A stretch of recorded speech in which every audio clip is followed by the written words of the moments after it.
Harusnya orang-orang yang mengaku hari ini ulama ikuti dong contoh para rasul. Karena al-ulama warasatul anbiya, ulama itu yang mewarisi ilmunya para rasul. Kalau Anda pewaris ilmunya rasul, Anda harus memiliki akhlak seperti akhlaknya rasul. Banyak ulama malah mengajarkan ilmu sakti, kanuragan. Baca ini sekian kali, utang lunas. Tapi banyak pengikutnya yang semacam itu. Baca surah ini sekian kali, pokoknya anak diterima di PTN. Begitu pelajaran agama. Kalau anak ingin diterima di perguruan tinggi negeri, ya suruh belajar. Cari soal-soal. Latihkan dia supaya pintar mengerjakan soal. Kan begitu harusnya. Ngerti maksud saya? Awas tuh, tadi salah tangkap. Kalau ingin banyak uang, harus punya ilmu memindahkan uang dari rekening orang ke rekening kamu. Gimana caranya? Baca surah Anu sekian kali. Wah, itu udah mulai bohong. Tapi yang gitu pengikutnya banyak. Ya, itu namanya cari jalan pintas nggak jelas. Ya. Nah, ini yang akan kita bongkar hari ini. Kita teruskan dulu. Nah, sekarang siapa Bani Israel? Bani itu kaum, komunitas. Isra itu hanya berjalan. El itu Tuhan. Bani Israel adalah orang yang sedang berjalan menuju Tuhan, siapapun orangnya. Siapapun orangnya. Ulangi lagi, siapapun orangnya yang berjalan menuju Tuhan pasti akan mendapatkan keutamaan dalam perjalanannya.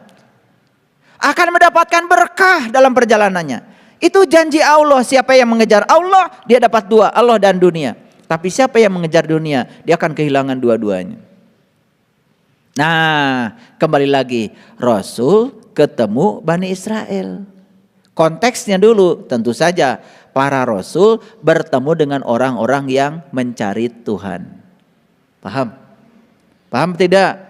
Nah, inilah pertemuan Rasul dengan Bani Israel yang diabadikan dalam Quran surat Al-Imran ayat 49. Dalam konteks kekinian, gak ada lagi yang namanya Rasul. Gelar itu sudah selesai, tidak usah diperbincangkan lagi. Tapi tugas kerasulan tetap masih ada, karena ilmunya sudah diwariskan pada para ulama.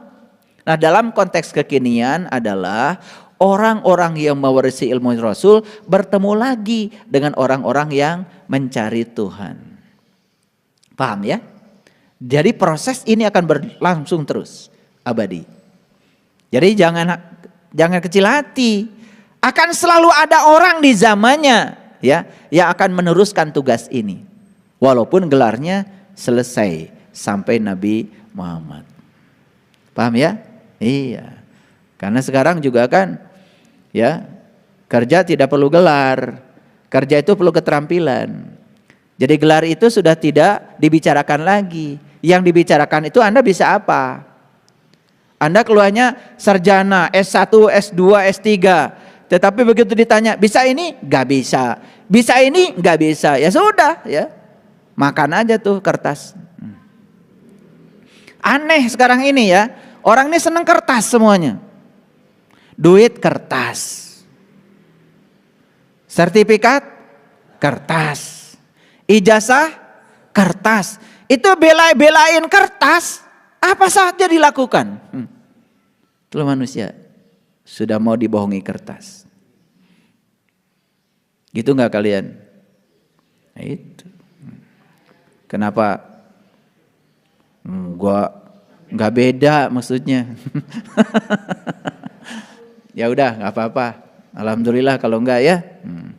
Jadi udah enggak dibohongi kertas lagi. Iya. Rebutan sertifikat, rebutan ijazah. Betul? Iya. Semua kertas kok. Nah, sekarang teruskan dulu.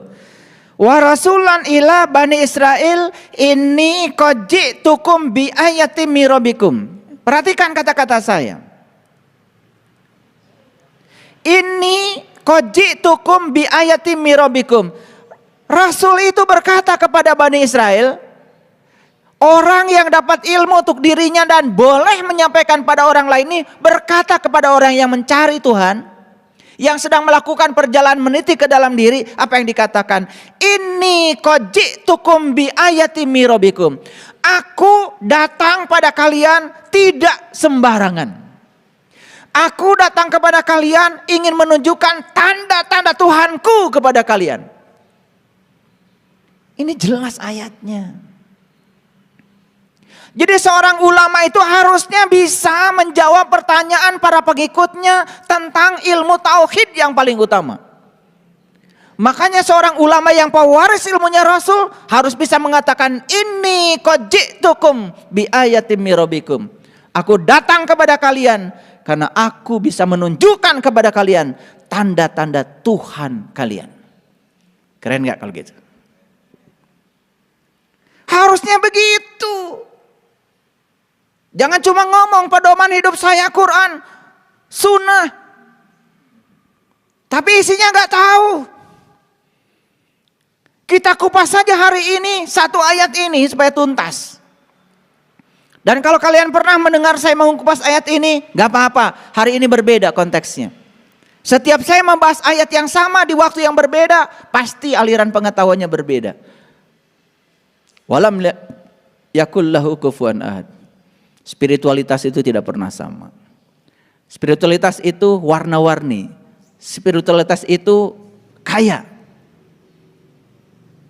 Tanpa batas. Nah, bagaimana caranya para rasul itu menunjukkan tanda Tuhan kepada Bani Israel? Harusnya ada pertanyaan lagi. Kan tadi baru statementnya, aku akan menunjukkan kepada kalian tanda Tuhan kalian. Selesai sampai di situ. Ya tentu saja yang mencari tidak selesai. Itu baru informasi, itu baru pengetahuan, belum jadi ilmu. Maka berikutnya apa? Timbul pertanyaan, bagaimana caranya engkau menunjukkan tanda-tanda Tuhanku kepada aku? Harusnya timbul pertanyaan baru. Ini namanya pertanyaan didaktik, itu namanya. Ini namanya pertanyaan produktif. Itu sebabnya di sekolah diajarkan bagaimana supaya para siswa itu belajar untuk mengembangkan pertanyaan. Masih ingat gak kalian dulu waktu nyusun skripsi? Kalau nyusunnya sendiri, kalau disusunin orang ya tentu saja gak ingat. Masih ingat Jo? Bikin skripsi apa yang pertama kali digarap? Masih ingat gak? Ini kalian bikin skripsinya sendiri dulu atau nyontek? Kalau bikin skripnya sendiri, yang pertama yang harus dimiliki oleh seorang yang akan melakukan riset apa? Pertanyaan. Pertanyaan kemudian dirumuskan menjadi rumusan masalah. Rumusan masalah dirumuskan lagi menjadi judul. Sadar enggak? Atau nyontek judul dari orang? Nah ini masalahnya. Kan sebetulnya ada masalah, ada perumusan masalah, baru dibuatlah rumusan masalah itu dalam bentuk variabel. Misalnya, faktor-faktor yang menyebabkan pencuri semakin banyak di bulan Ramadan misalnya. Apa risetnya, apa variabelnya? Nah, tentu saja variabelnya adalah faktor-faktor. Faktor-faktor itu apa? Oh, faktor pertama adalah jam tidur. Karena kebanyakan di bulan Ramadan orang itu habis buka puasa makannya banyak. Karena makannya banyak, tidurnya pules. Nah, kemudian dapat tuh si pencuri mulai berpikir masuk ke rumah bagusnya jam sekian. Karena perutnya sedang penuh, tidurnya pules, maka apapun yang terjadi di luarnya dia tidak tahu. Kesimpulan akhirnya apa? Risetnya, ternyata pencuri di bulan Ramadan kebanyakan masuk di rumah orang antara jam 9 sampai jam 1 malam. Itu kesimpulan.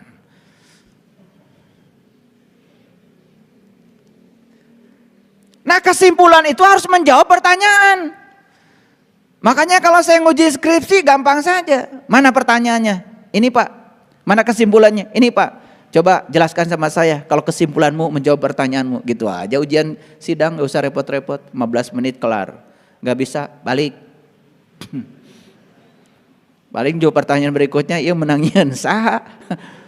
Makanya kalau skripsi yang saya uji biasanya saya tidak lihat daftar pustaka. Saya beda dengan dosen lain. Daftar pustakanya banyak, ya sampai berhalaman-halaman. Saya nggak percaya. Pasti itu skripsi tebalnya karena banyak nyontek. Kata ini, kata ini, kata ini, kata ini, kan namanya daftar pustaka. Ari cek maneh naon? Betul nggak? Kata ini, kata ahli ini nggak penting bagi saya. Cek maneh naon? Nah kata dianya nggak ada. Apa yang mau saya kasih nilai? Berarti nilai buat orang yang ada tertulis di daftar pustakanya, buat Anda yang diuji Anda. Ngerti maksud saya? Ini penting nih, karena saya sedang bicara kesadaran. Yang gini aja kalau nggak dibicarakan nggak sadar-sadar. Nah pertanyaan kritisnya apa tadi? Bagaimana caranya engkau Rasul menunjukkan tanda Tuhan padaku, kata Bani Israel.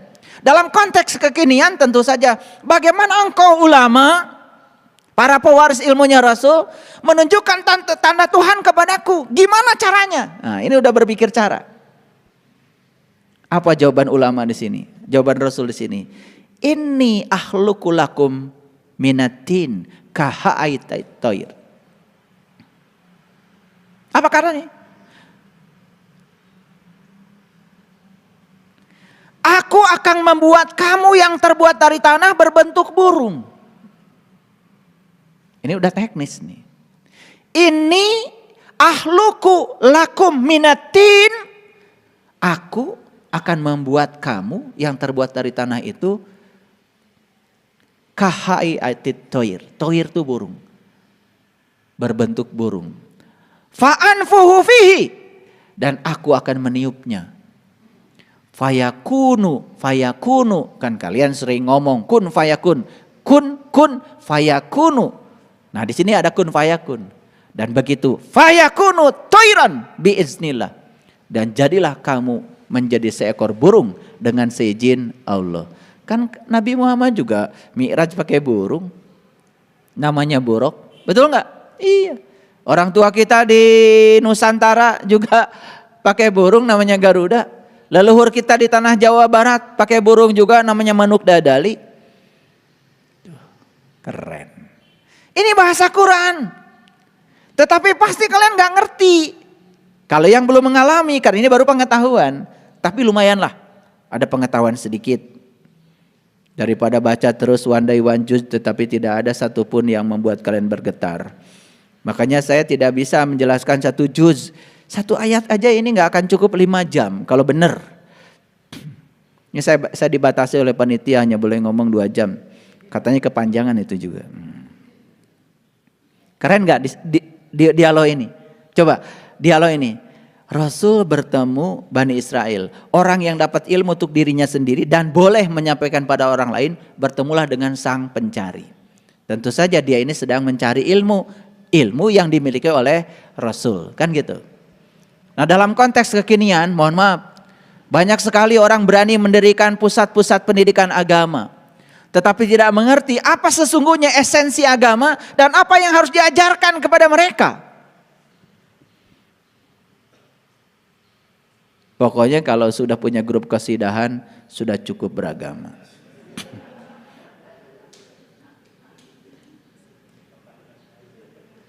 Iya itu indikatornya. Jadi kalau ibu-ibu majelis taklim sudah punya grup kesidahan, udah sukses tuh. Udah sukses belajar agama. Pokoknya asal lagunya Arab, agamalah gitu. Maaf ya. Itu yang terjadi. Saya bukan usil. Ya, bukan usil. Cuma pengen ngomong aja. Nah kita lihat ayat selanjutnya. Jadi, nah begitu dia sudah diberi laku itu, nah ini kan sebetulnya dari ini ahluku lakum minatin kahai'atit toir fa'anfuhu fihi fayakunu toir biiznillah, itu teknis. Nah teknis ini nggak bisa saya jelaskan di sini. Kenapa saya bicarakan? Ya supaya kalian pusing. Jadi kalau ada orang yang mendengarkan kajian ini pusing, itu bagus, ada tanda-tanda kehidupan. Ketika saya tanya, pusing nggak? Enggak Pak. Ngerti? Enggak juga. Ini sudah mengalami kematian, bukan sakarat lagi.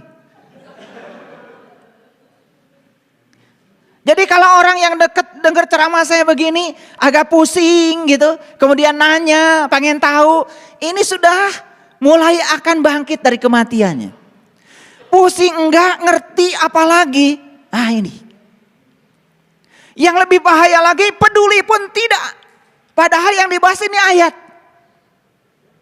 Dan sekarang saya perhatikan, ya, kalau orang sudah lancar baca Quran, tajwidnya benar, mahrajnya benar, pakai lagu dikit, langsung besoknya bikin pondok pesantren. Yang diajarkan itu lagi, ulangan yang kemarin. Gitu, ya itu sama grup qasidah. Udah keren. Pokoknya setiap ada peringatan acara besar, manggung. Itu dan itu saja dari tahun ke tahun.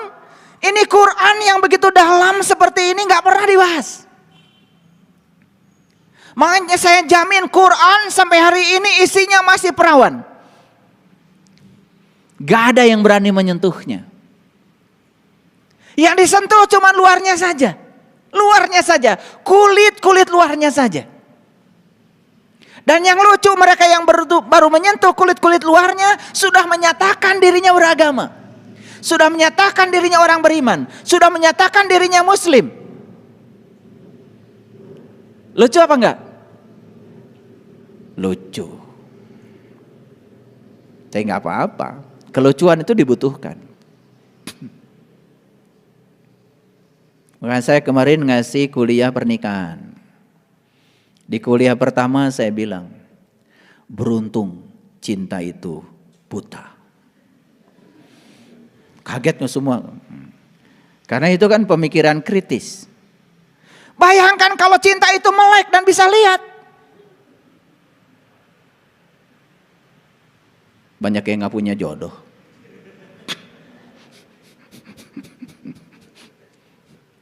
Gara-gara cinta buta, ya udah.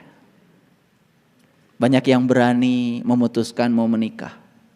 Banyak yang berani memutuskan berumah tangga. Coba kalau cinta itu melek. Nanti kamu tahun sekian akan kejadian ini, tahun sekian kejadian ini. Sudah ketinggali semuanya, gak ada yang menikah. Makanya cinta itu buta, itu keren. Dan itu adalah keuntungan cinta. Makanya kalian harus berterima kasih sama cinta. Untung cinta, kamu itu gak melek gitu. Kalau cinta itu melek, banyak yang gak punya jodoh. Kalian kan suka komentar, cinta itu buta ya. Ini perempuannya cantik, kuning. Laki-lakinya jelek, hitam. Coba kalau cinta melek, gak ada yang mau berjodoh. Betul gak? Makanya ada peribahasa. Gak apa-apa. Wajah jelek juga. Yang penting kamu baik hati, kerja keras. Kan tetap jelek.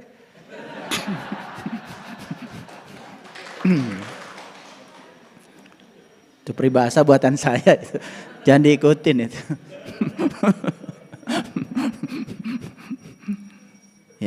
Ya supaya ketawa. Karena spiritual itu harus banyak ketawanya. Kalian dari tadi terlalu serius bahas ayat ini. Jadi saya masuk jok dulu sedikit biar ada ketawanya.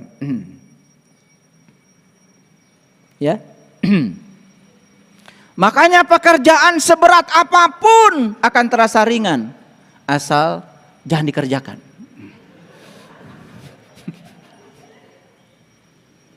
Betul nggak? Iya itu peribahasa lebih bijaksana lagi itu. Pekerjaan seberat apapun akan terasa ringan. Asal antepkeun tong digawekeun. Ya. Makanya satu-satunya kunci kalau kalian ingin sehat, jangan sakit.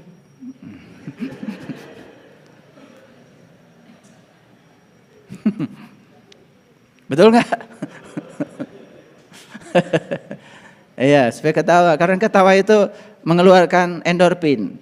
Nah kalau endorfinnya keluar, kalian mulai seger lagi menangkap pembicaraan saya. Karena ini pembicaraan serius. Ya agak serius sedikit lah.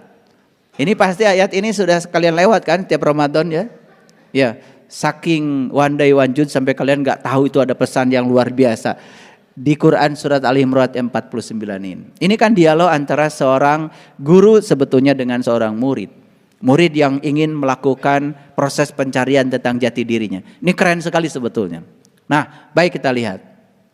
Secara teknis sebetulnya si murid ini sudah mendapatkan metodenya. Secara teknis. Walaupun masih ruam-ruam. Karena ini kan tidak bisa dijelaskan, harus dipraktekkan. Nah makanya saya bilang, kalau ruam-ruam bingung itu bagus. Ada tanda-tanda kehidupan. Tetapi yang luar biasa, si murid ini mengalami pencerahan karena apa? Ada 3 yang sembuh pada dirinya. Nah maka inilah yang disebut dengan mukjizat para rasul. Jadi mukjizat para rasul itu cuma 3. 1, silakan dibaca. Wa ubriul akmaha, bisa menyembuhkan penyakit buta. Ini sebetulnya peringatan nih ya, buat mereka-mereka yang selama ini mengaku dirinya adalah pengikut para rasul, apalagi mengatakan dirinya pewaris para rasul. Pertanyaan sederhana, apakah Anda sudah bisa menyembuhkan penyakit buta atau tidak? Itu aja.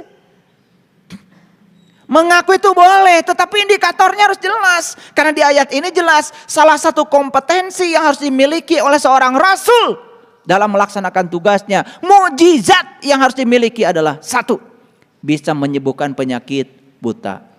Begitu baca ayat ini langsung kalian terpikir, wah kita kumpulkan aja orang di kampung ya yang tidak bisa lihat. Betul enggak? Iya, kita bawa sama Rasul. Betul enggak? Di zaman itu tidak ada gerakan itu. Karena buta yang dimaksud di sini tidak ada kaitan dengan buta mata. Kalau buta mata itu urusan Cicendo. Urusan buta mata lahir itu bukan urusan Rasul. Masa Rasul ngurusi yang kayak gitu, itu urusan dokter mata. Dan Rasul bukan lulusan fakultas kedokteran urusan mata. Rasul itu ya dididik oleh semesta, lahir dari sebuah fakultas kehidupan, bukan fakultas kedokteran. Gak ada kaitan dengan kebutaan mata lahir. Ini urusan kebutaan mata batin yang disebut dengan mata kolbu. Ini harus dibicarakan nih ayat ini, dan saya harus upload ini supaya banyak yang tahu, supaya jangan menjadi orang yang sok tahu. Lalu yang kedua, mukjizat yang diberikan kepada para rasul adalah, lihat ayat ini. Wal abroso. Abroso itu kulit. Wal abroso itu adalah penyakit kulit.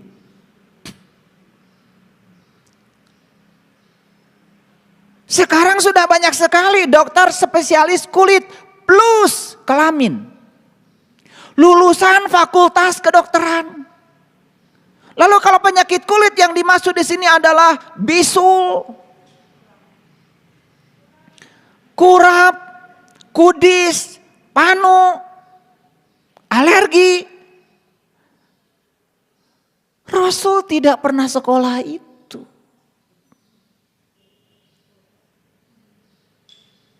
Dan selama ini kita menafsirkan ayat ini benar-benar kulit itu penyakit. Namanya penyakit kulit.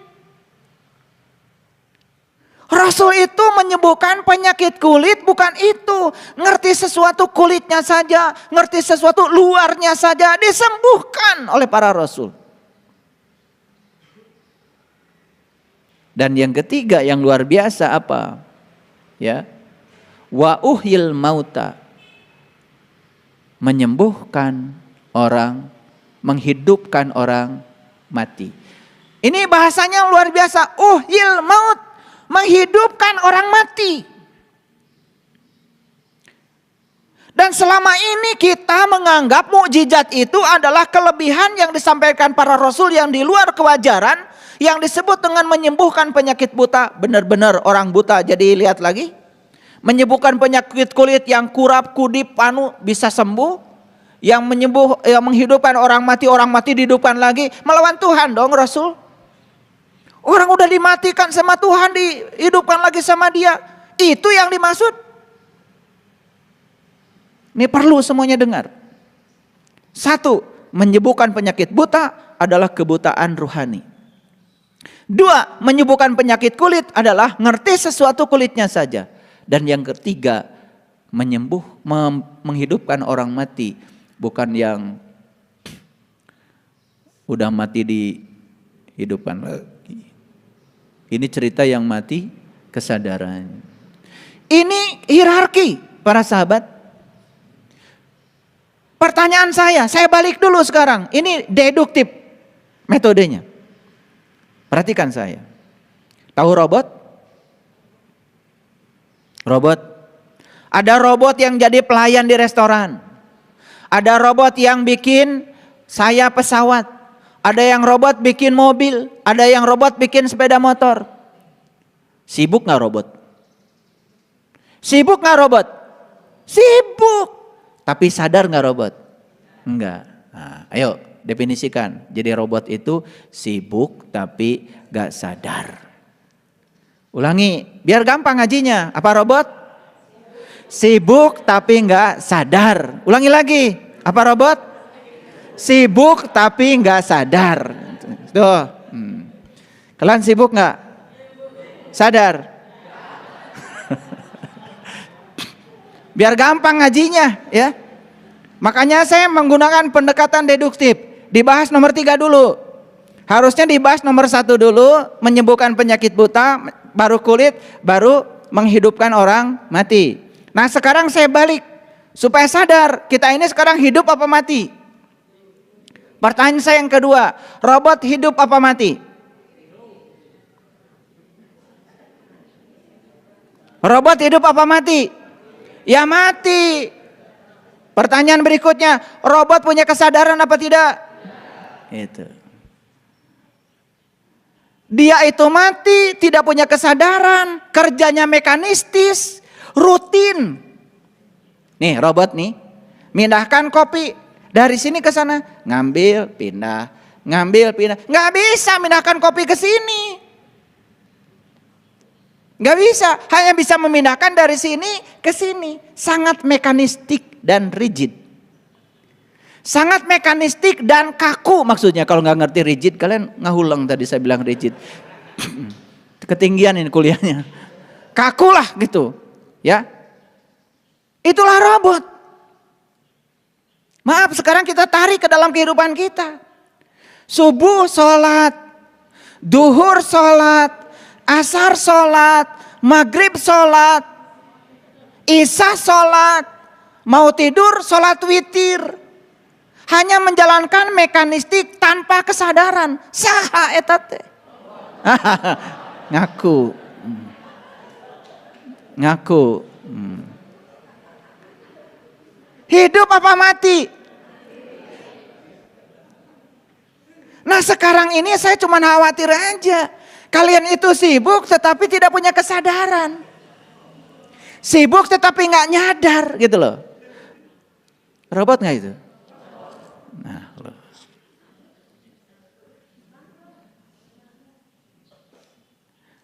Robot nikah gak? Jawab.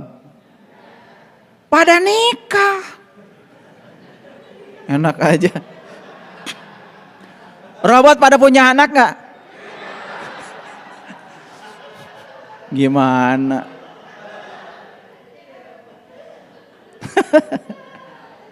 Robot hamil gak?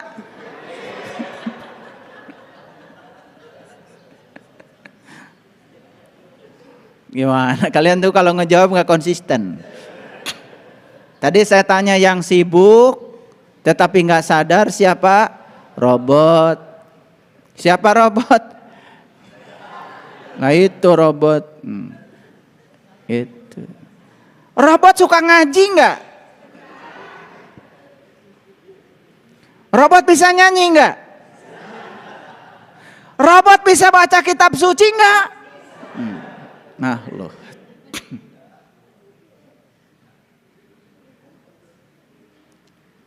Kalau Jumat kan biasanya disetel aja kaset.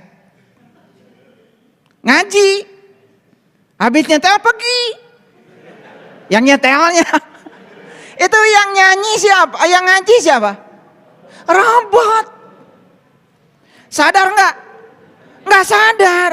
Kita yang di luaran disuruh dengerin suara yang tidak sadar. Katanya untuk nyadarin kita. Gimana?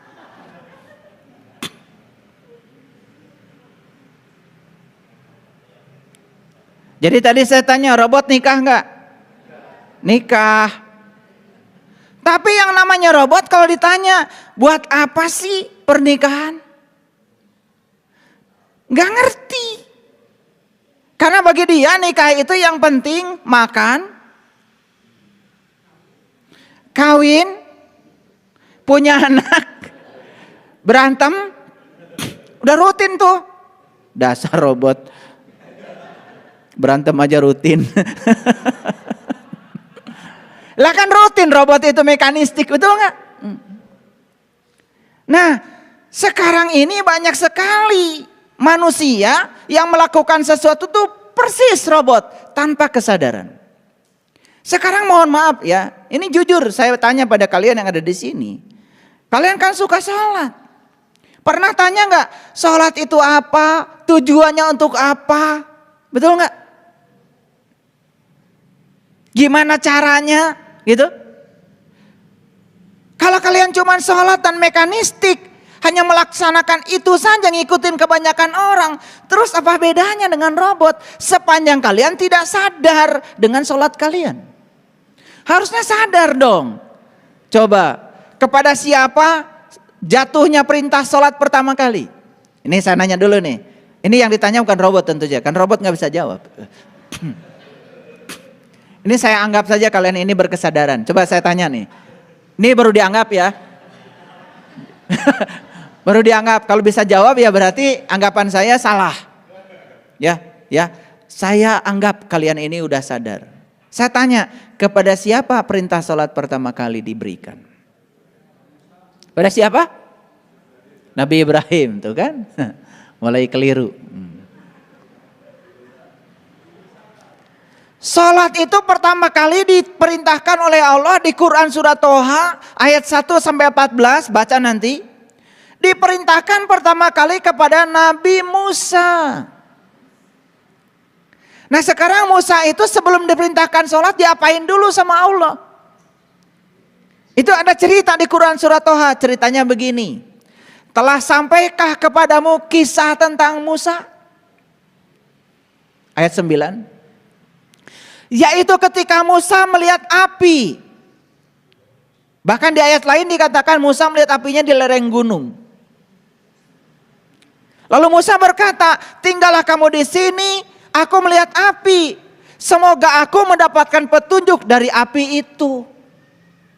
Lalu Musa mendatangi api. Dan sesampainya di tempat api itu, api berkata, ya Musa, hai Musa. Apinya bisa ngomong. Dan seterusnya. Itu adalah prosesi di mana Musa membelah laut. Prosesi di mana Musa menggunakan mujizatnya membelah laut. Membelah laut artinya adalah membuka ketertutupan mata kolbunya untuk sampai di tempat diri sejatinya. Sampailah Musa di Al-Muqaddasi Tua, tempat suci nan tua. Dan di situ Musa diberi syarat, hai Musa, sebelum kamu melangkahkan kakimu ke Al-Muqaddasi Tua, lepaskan dulu kedua terompahmu. Itu perintah pertama kali. Jadi Musa disuruh melimpaskan terompah.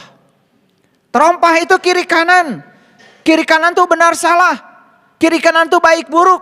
Lepaskan dulu dualitasmu. Lepaskan dulu pada dualitasmu. Itu perintah yang disampaikan pada Musa. Setelah sampai melepaskan itu dua-duanya, dualitas dilepaskan, Musa baru bisa memasuki Al-Muqaddasi Tua. Syarat untuk memasuki rumah Tuhan, melepaskan kedua terompah.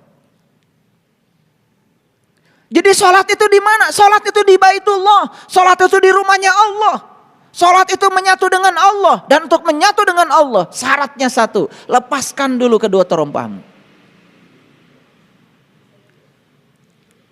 Itu Quran, itu Quran. Dan selanjutnya apa yang diperintahkan Allah pada Musa? Saat itu Allah mengenalkan diri kepada Musa. Apa kata Allah? Sesungguhnya aku adalah Tuhanmu. Dan aku telah memilih kamu, hai Musa. Di situ. Jadi Allah memilih Musa. Kenapa Musa dipilih? Karena Musa ingin dipilih, maka Allah memilihnya. Pertanyaan bagi kalian semua yang sudah rajin sholat. Pengen dipilih Allah? Dipilih apa? Jadi RT? Dipilih Allah untuk memasuki Al-Muqaddas itu. Dipilih Allah supaya bisa menyaksikan Allah. Dipilih Allah supaya bertemu dengan Allah. Itu keren banget di Quran. Nah setelah itu kemudian Musa sukses berjumpa dengan Allah. Setelah berjumpa dengan Allah, turunlah perintah dari Allah. Innani anallah, la ilaha illa ana fa'budni wa aqimis sholata li zikri. Lalu diberitahu di ayat lain, untuk apa kalian sholat? Allah beritahu, aqimis sholat. Inna sholat tanha anil fasa wal munkar. Sholat itu adalah sarana untuk mencegah kamu supaya tidak berbuat keji dan munkar. Sholat bukan tujuan. Lalu apa yang kalian lakukan? Ngitung rakaat? Dan merasa sudah menumpuk pahalamu? Padahal sholat itu jelas instrumen yang harus mengantarkan kita supaya tercegah dari berbuat keji dan munkar. Hasil sholat adalah kita mendapatkan karomah tadi, kemuliaan akhlak dari sholat kita. Makanya orang yang sholatnya benar pasti akhlaknya mulia. Orang yang akhlaknya mulia tidak mungkin melanggar jati dirinya sendiri. Dititipin duit pasti jujur, dititipin jabatan pasti jujur, titipkan apa saja pada dia pasti benar. Banyak sekarang orang sholat dititipkan ini dan itu tidak jujur. Karena apa? Karena dia tidak mencapai karomah sholatnya. Tidak mencapai kemuliaan. Paham maksud saya? Itu saya baru cerita sholat. Nabi Muhammad juga sama, kan tidak sholat dulu, mi'raj dulu. Sama seperti yang dialami Musa. Melakukan perjalanan. Nabi Ibrahim sebelum sholat sama dibakar api. Tapi bukan dibakar api seperti itu.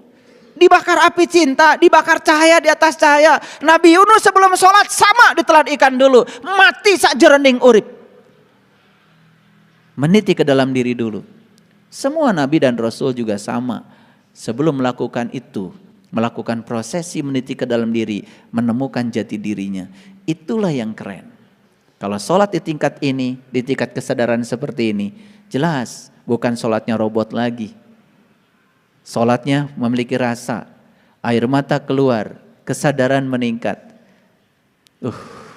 Mengingat Allah, menyadari keberadaannya dalam diri.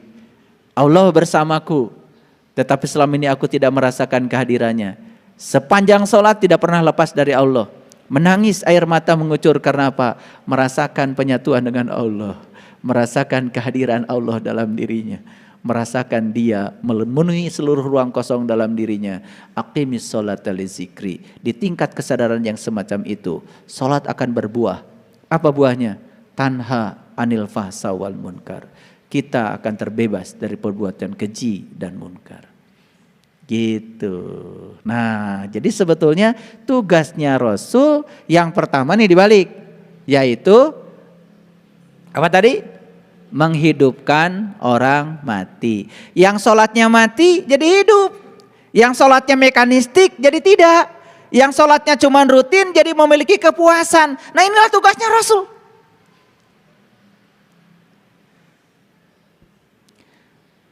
Dan tugasnya para ulama sekarang tuh ini sebetulnya.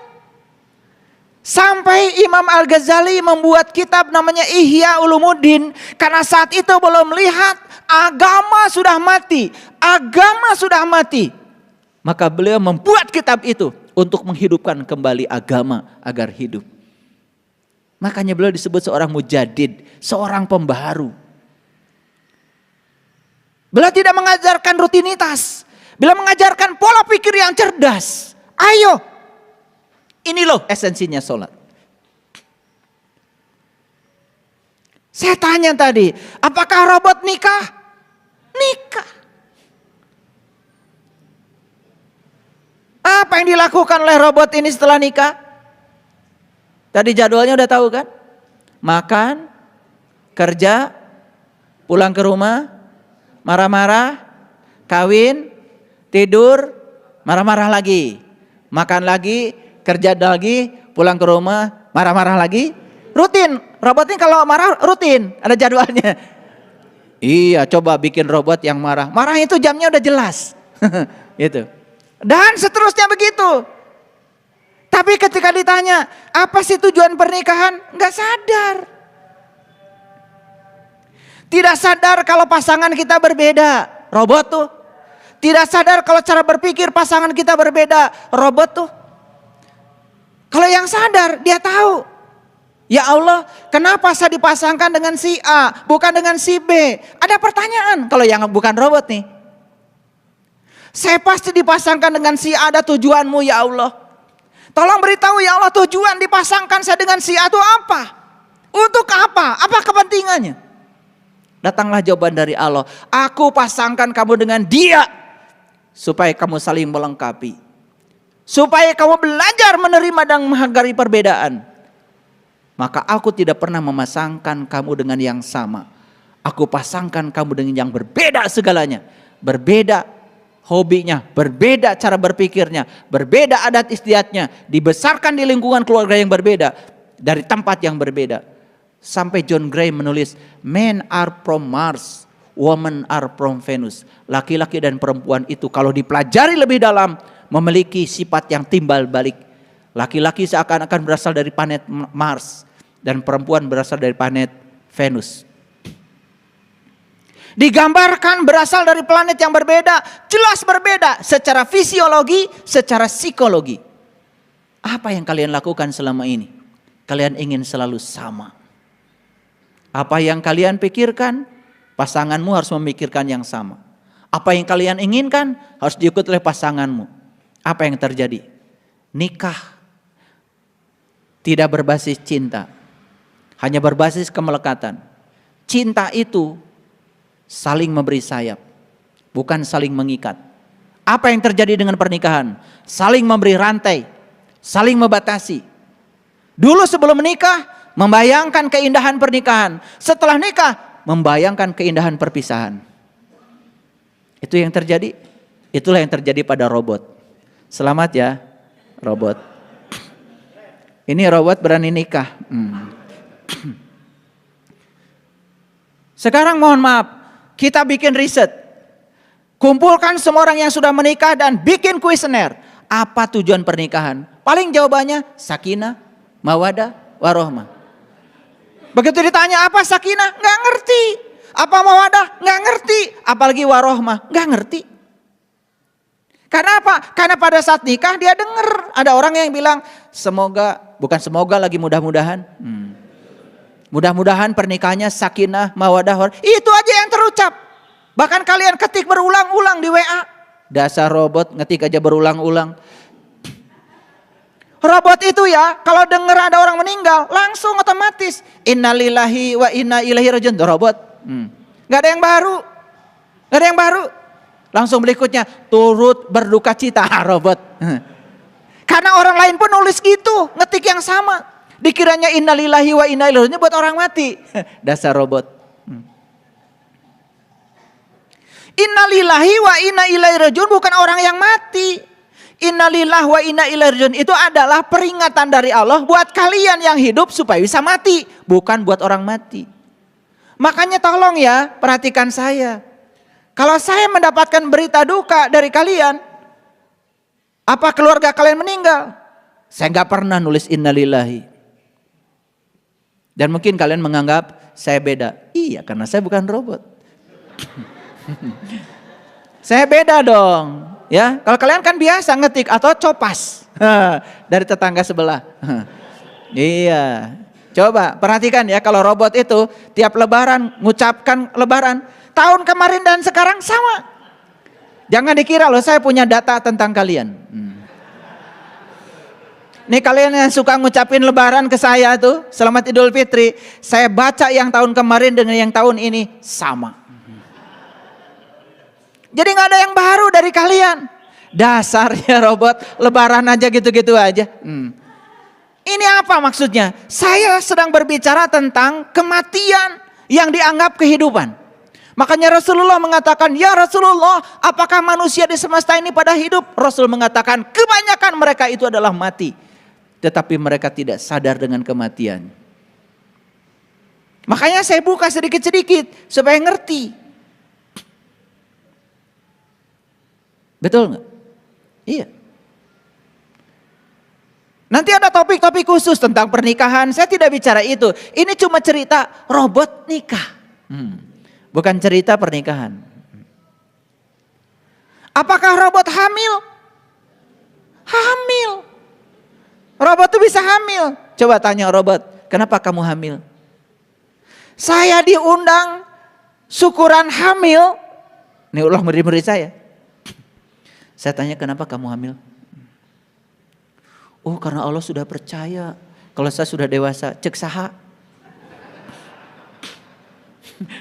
Kayak Ira Allah ngomong gitu ke mana? Bohong tecing kacidating. Allah cenah percaya sama saya karena saya sudah dewasa. Iraha Allah ngomong gitu ke mana? Betul nggak? Iya. Kan kamu hamil gara-gara kamu tidur. Paham? Iya. Makanya ngomong itu harus jelas.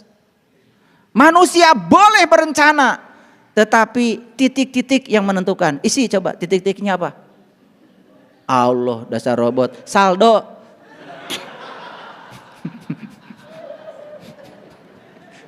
Iya. Kalian nggak sadar-sadar aja. Betul nggak? Iya. Ayah guru, saya mau ikut umroh. Begitu saldonya nggak ada, jadi nggak umroh? Nggak ada. Makanya kalau ngomong jangan sembarang. Manusia boleh berencana, Allah yang menentukan. Salah itu. Manusia boleh berencana, saldo yang menentukan. Paham maksud saya? Allah tuh cuma jadi kambing hitam aja dari semua omonganmu tuh yang gak jelas. Makanya ngomong tuh yang jelas. Ya. Minta mobil sama Allah. Mobil itu adanya di Toyota, di Honda, Nissan. Kata Allah, ya Allah saya pengen mobil. Uing matenyeun mobil cek Allah teh. Mobil tuh di dealer. Sok kumaha carana maneh bisa minahkeun mobil tadi dealer ka imah maneh. Kitu wungkul Allah mah. Ya Allah, kieu-kieu teuing atuh.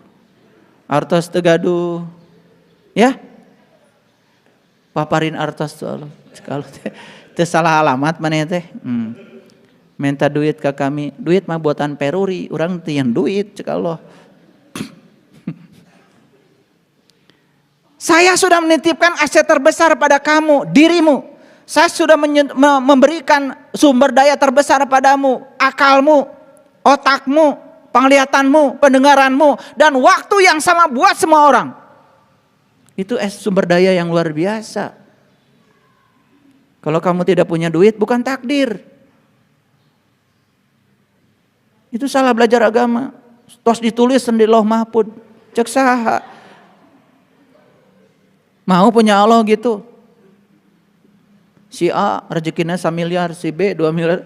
Saya mah dari kecil juga mung punya Allah nu kitu.